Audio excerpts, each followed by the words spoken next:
We really have to deconstruct this limiting narrative that our boys have been fed. I've given our boys dolls, even if they tear the head off. If I'm reading a book and the protagonist is a male, I just change the he to a she. Because I want them to see that women can be the center of a story, that women matter. We're recognizing what it is to ultimately deconstruct all these gender roles and ultimately be human. And when it comes to entertainment, specifically what guys find entertaining, Karens and feminists have always been a blight to society. The ultimate buzzkill, acting like a vacuum, sucking the fun out of the room. This goes for Mortal Kombat in the 90s. Here it is, Bob, behind me. It's called Mortal Kombat, and we're going to talk to Aaron Brandis here about the game. Aaron, how does it work?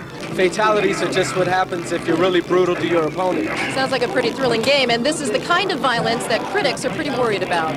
How do you feel about cutting his head off?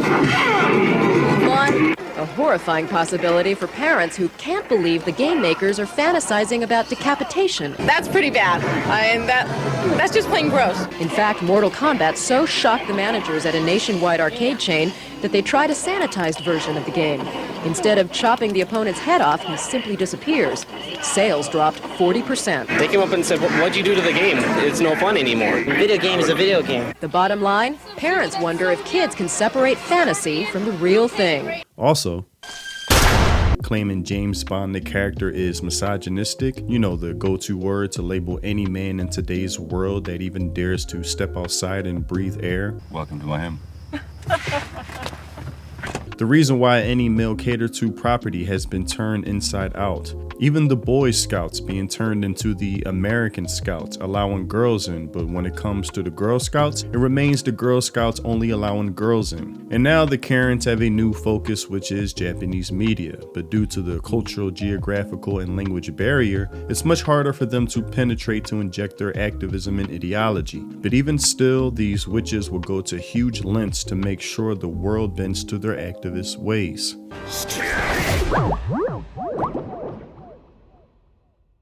A group of Western academics traveled to a symposium in Japan to complain that series like Demon Slayer are too violent and unpleasant for their audience. Canadian professor Sherilyn Orbeau, criticized the Japanese industry for allowing these works to be broadcast during family viewing hours. According to her report, Japanese content is so problematic under North America's strict standards that they are forced to restrict it with 18+ ratings to protect their audience. The audacity and entitlement of foreign activists has truly risen to new levels. Not only are they trying to apply their arbitrary and contradictory activist standards upon their own countries, but now working to impose them on other countries, dictating how their own entertainment should be held and conducted. Is Japanese anime violent and unpleasant? A symposium exploring it from a gender perspective. That's a red flag. The symposium explored how changes in Japan's attitudes towards sex, sexuality, and gender roles have manifested in anime characters. If it's one thing feminists hate, is when males act masculine and when females act feminine, while vice versa, the opposite will always be celebrated and encouraged.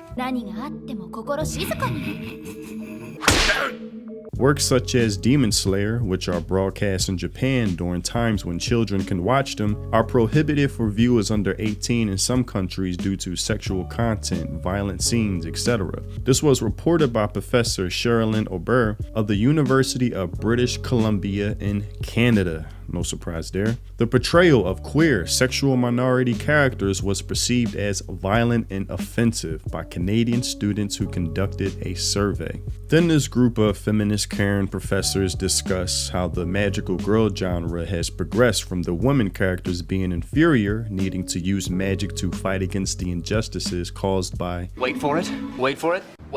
men.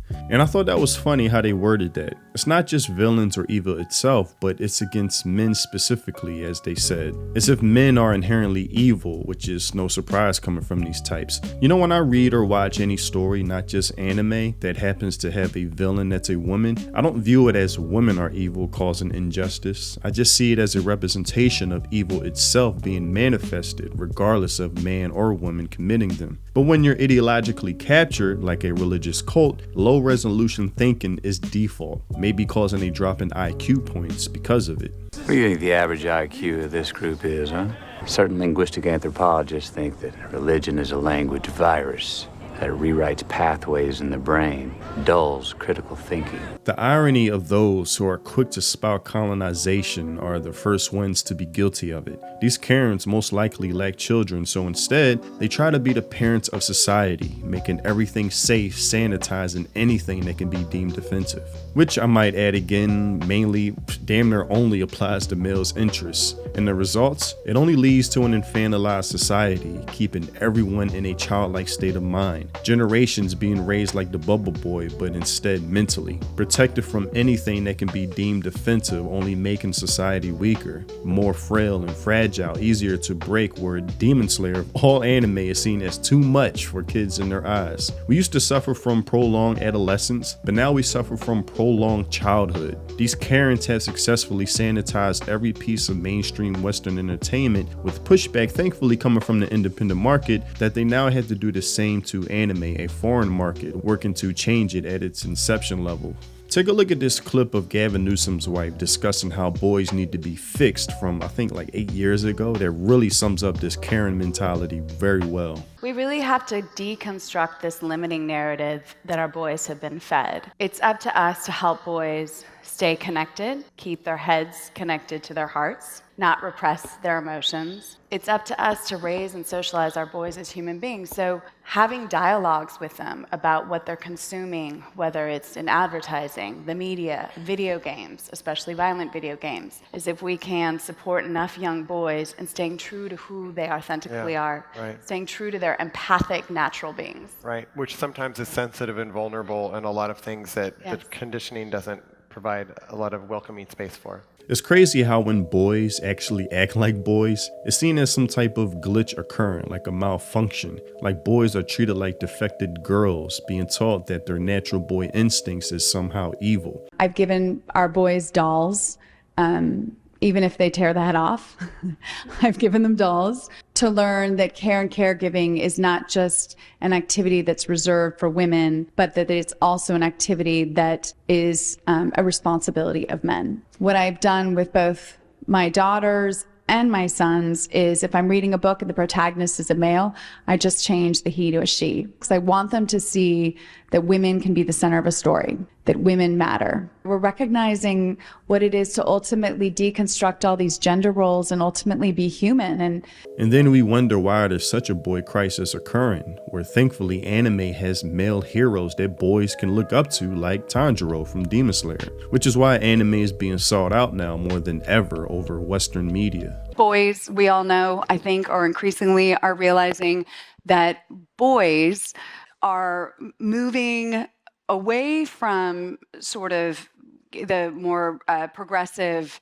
Boys that spend time online are moving a little bit, I'm trying not to be political here, but are moving to the right, and being sort of influenced by the Andrew Tates and some of that sort of alt-right socialization online that we know is very, very dangerous.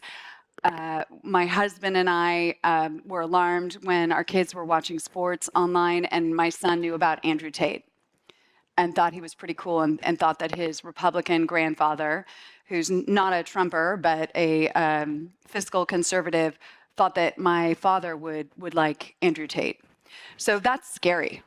We're like one of the most progressive households, and our son is confused and asking all these questions. But real quick, since Demon Slayer has been the target for these feminists, it's only right I dedicate this video sketch to the beautiful, feminine, pleasant, always smiling Mitsuri. Now for this, I did want to challenge myself to meet the level of detail this sketch required, but something I won't do in the future is to fit drawing it all in one setting when time is of the essence. I started to rush to get this done right before last night's stream after work, and it's clear to me where I did start rushing compared to other parts of the sketch, and where I decided to spend more of my focus to make sure to capture the essence of Mitsuri, let's say.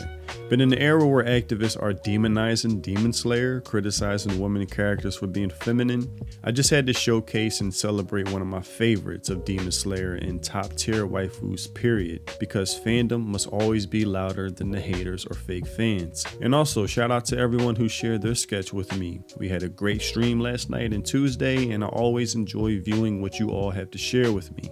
Feel free, if you're an artist yourself, to check out the many products I tagged in this video, but if not, always appreciate the love regardless. Now back to the video.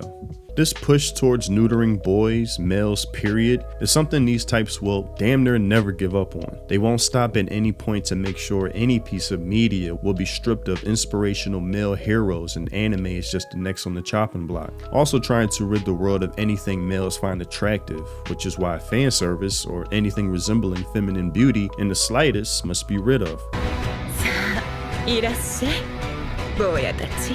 And if any man chooses to embrace anything representing that, they must be done away with. For instance, check out this clip which talks about the feminization of society and how it has actually destroyed society and men.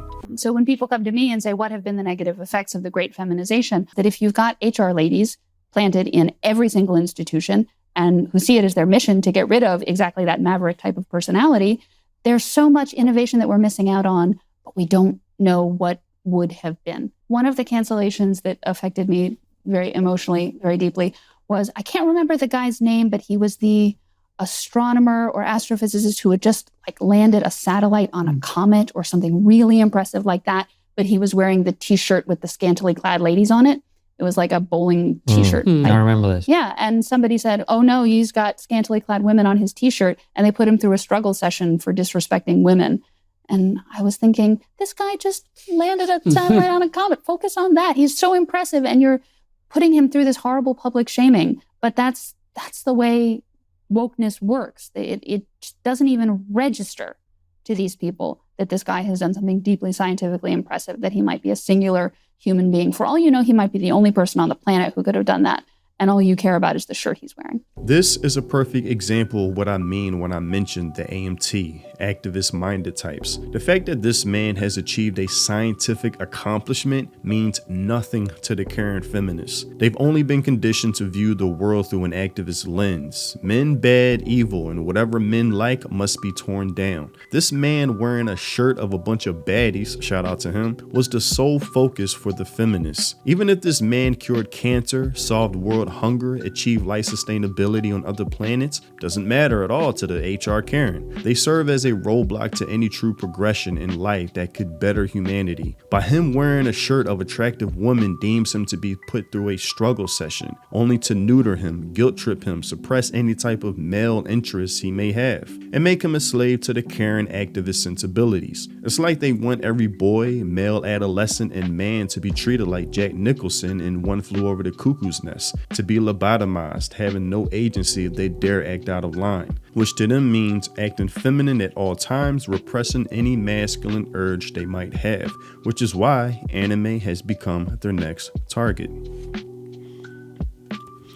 But that's all I have for this video. Tell me what you think in the comment section below. The over-coddling and fanalization of the Western mind has gotten so bad that I recently saw this post. Shout out to Packer Girl. Should I watch Chainsaw Man? Help. I've been wanting to start watching this anime for months, but I'm too hesitant. I'm very uncomfortable with sexual or suggestive heterosexual scenes, especially if the male character involved is cocky, not serious. From what I know, Chainsaw Man has a lot of suggestive scenes, and the main character, Denji, is quite horny. So I'm worried I might have problems watching it. However, I really like the character designs.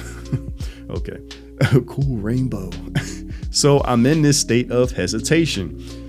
Wow, this person, Jesus. All right. I really like the character design, so I'm in this state of hesitation. Should I watch it, or is it better not to? People who have watched Chainsaw Man, please help me. I don't mind spoilers, so feel free. This person is treating watching Chainsaw Man like doing a fire walk. Wow.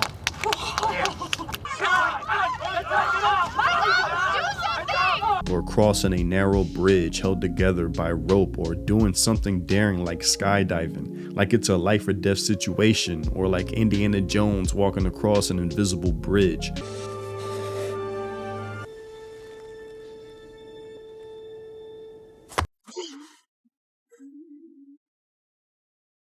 This is how bad things have gotten, the consequence of raising people like the Bubble Boy, unable to handle anything of mature content. And of course, heterosexuality itself is deemed offensive. A straight guy character being cocky is worse than Satan to these types. Consuming a story with a man character having male bravado is life or death to these types. This is a society Karens are proud of and are pushing all across the world, and as the saying goes, hard times create strong men create good times create weak men, and weak men create hard times.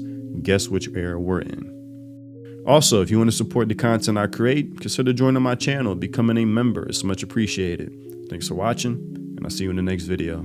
Free think. Peace.